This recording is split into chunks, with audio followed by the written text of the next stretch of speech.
ચોડલા બોડલા કરી નીકળે છે પૈસા પડવા નીકળ્યા ભગતે ઊંધું માર્યું છે કારણ કદાચ ભગત નહીં બનો ને બે હાથ જોડે છૂટું થઈ જવાનું મારે તો એક જ નિયમ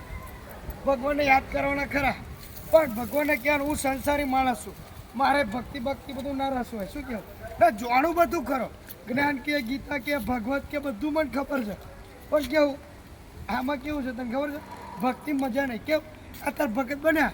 કાલ ઉઠીને પેલા ઠગત બની ગયો કાલ આપણી આપણું ના જાય એટલે ભગત બનવાનું જ નહીં ના ભગત ક્યારે બને કહો તમારી ઉંમર પાકી થઈ જાય ને હવે તમે બહેરું છોકરા ત્યાગ કરી દો સંસારી બહાર તારે ભગત બની જવાનું અત્યારે નહીં બનવાનું અત્યારે કેવું લગ્ન કરવાનું હોય ના જાણું બધું તને તું માગ ને એને જ જવાબ આલો ભગવાનને મોનમાં નહીં ખરા પણ ચોંડલો નહીં કરવાનું મારા નહીં પહેરવાનું કશું કરવાનું નહીં જબો નહીં પહેરવાનું સાદા જ કપડા પર પહેરવાનું હા બાકી આ ભગત અમને ચોંડા કરીને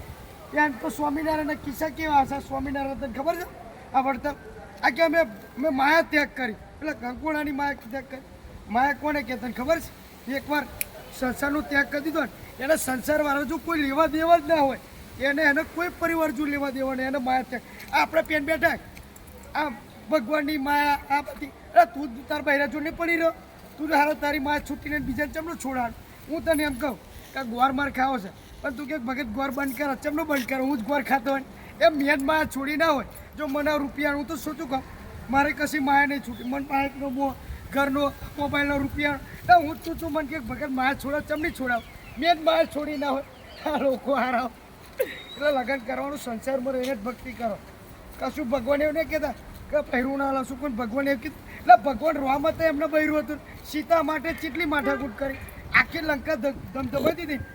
કૃષ્ણ ભગવાને જો તો પછી એ લોકો લહેર કહેતા આપણે જ એમ ના લાવી ખોટું કહું છું પણ બે વસ્તુ જીવનમાં